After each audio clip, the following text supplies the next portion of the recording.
So అదండి ఇప్పుడు మీకు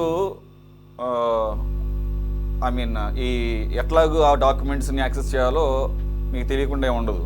మరి డాక్యుమెంటల్ ఎవిడెన్స్తో మీరు ఆరోపణలు చేస్తే దానికి ఒక అర్థం ఉంటుంది తప్ప అవినీతి లేదంటే కనుక స్క్వేర్ ఫీట్కి రోజుకు ఒక ఫిగర్ చెప్పుకుంటా పోతే తర్వాత రేపు కనుక మీరు ఏదన్నా నిజంగా అవినీతి జరిగి మీరు ఏమైనా ఆరోపణలు చేసినా వాటికి వీలు ఉండదు. అదేదో ఒక చిన్నప్పుడు మనకు ఒక స్టోరీ చెప్తారు కదా, నానా పులి లెక్కన.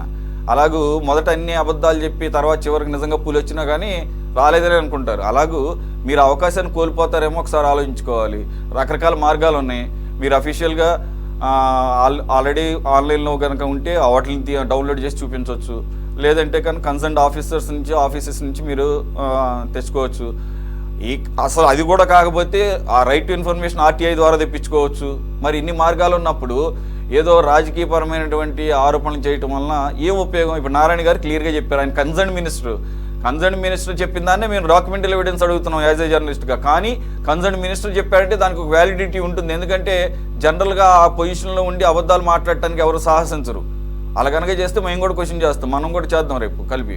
ఆయన చెప్పిన దానికి మీరు చెప్పిన దానికి అసలు సంబంధం ఉందా? ఆయన 4,000 రూపాయలు అవుతుంది స్క్వేర్ ఫీట్ అంటే, మీరేమో 12,000 14,000 ఇంకా మాట్లాడితే కొన్నిటికైతే 20,000 అంటారు.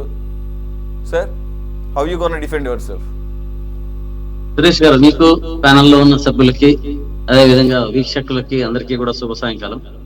ఒకటి, నిన్న మన నారాయణ గారు జగన్ విశ్వ ప్రచారాన్ని అసత్య ప్రచారాన్ని అన్నాడు. జనాలు వీళ్ళు నిన్న మీరు చెప్పారు, ఏం చెప్పారు?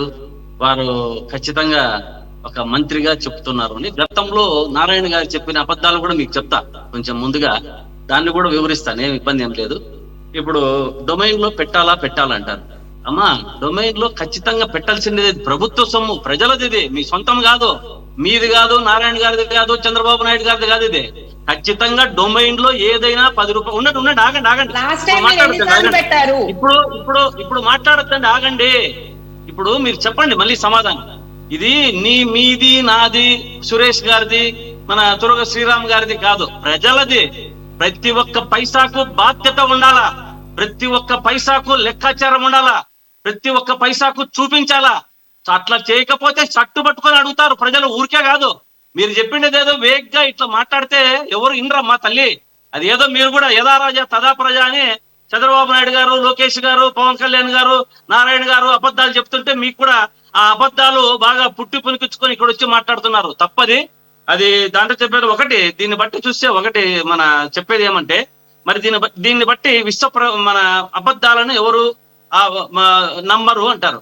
వీరికి దీన్ని బట్టి చూస్తే టీడీపీ వారికి జగన్మోహన్ రెడ్డి అంటే ఒక భయము, ఒక భక్తి ఏర్పడింది. దీనివల్ల ప్రజలకే మంచి జరుగుతుంది. దాని గురించి ఇంకోటి ఏం లేదు. జగన్ నమ్మరు అంటారు. జగన్ నమ్మకపోతే మీరు ఎందుకు రోజు జగన్ నామస్మరణ, ఎందుకు రోజు పత్రికల్లో మళ్ళీ వచ్చి వార్తా పత్రికల్లో గాని టీవీల్లో గాని ఎందుకు జగన్ గురించి మీకు దుష్ప్రచారాలు ఆపి మీ పని మీరు చెయ్యండి. అది లేదు. ఎంతసేపు ఉన్నా జగన్ నామస్మరణ తప్ప వీరికి ఏది ఉండదు. జగన్ అంటే ముచ్చమటలు పట్టాయి వీరికి, టీడీపీ ప్రభుత్వానికి. ప్రపంచం నమ్మింది జగన్, ప్రజలు నమ్మారు జగన్. దీనికైనా చూస్తే ఒకటి, దీని గురించి మనం ఆలోచించుకుంటే ఎవరైనా నమ్మని వాళ్ళ గురించి ఎవరు మాట్లాడాల్సిన పని లేదు.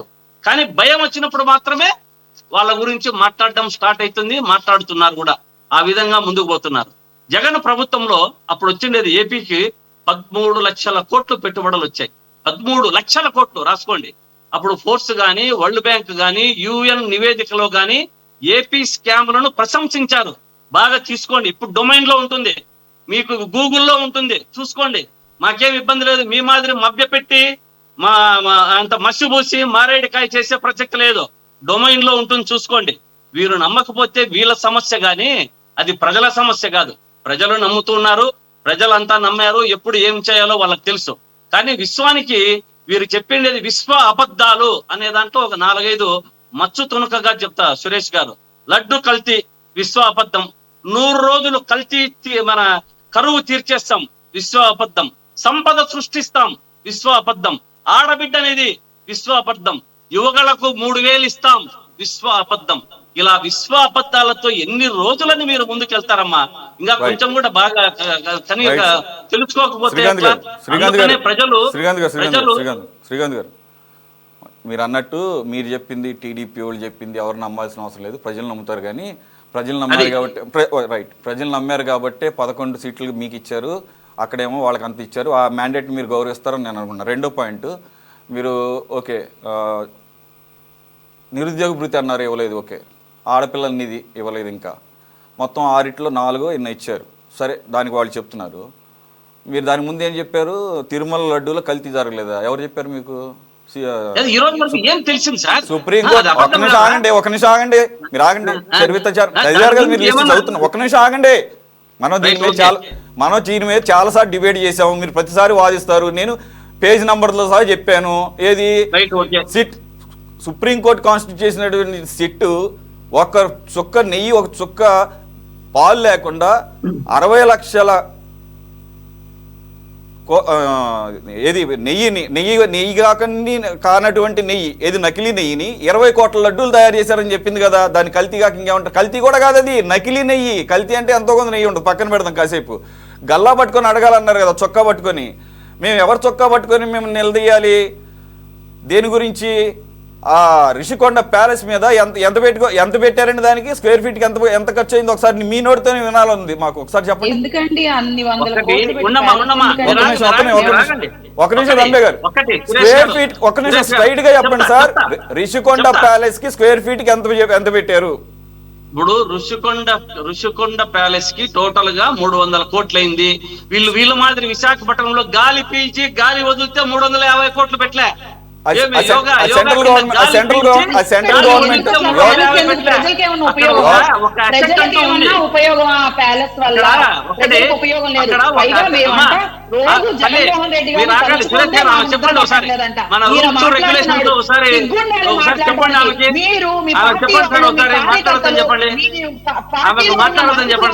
రమ్య గారు ఒక్క నిమిషం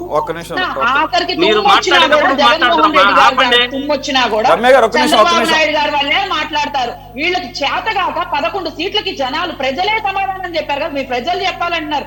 ప్రజలే మిమ్మల్ని మీరు చేతగానే సన్నాసులను ఇంటి దగ్గర కూర్చోబెడితే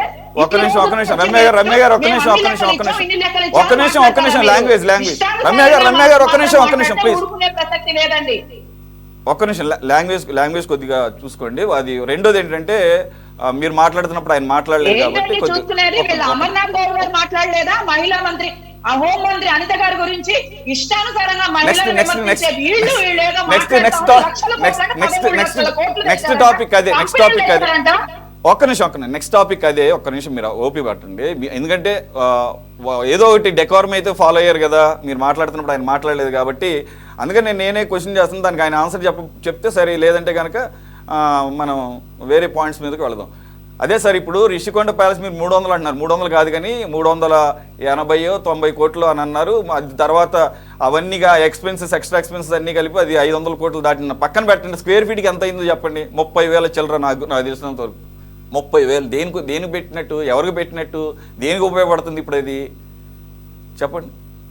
ఇప్పుడు ఒకటి సురేష్ గారు, ఉపయోగించుకోవాల్సినది ప్రభుత్వాలు వచ్చిన తర్వాత ప్రభుత్వము దేనికి ఉపయోగించుకోవాలా? జగన్మోహన్ రెడ్డి గారు దేనికి కట్టారు?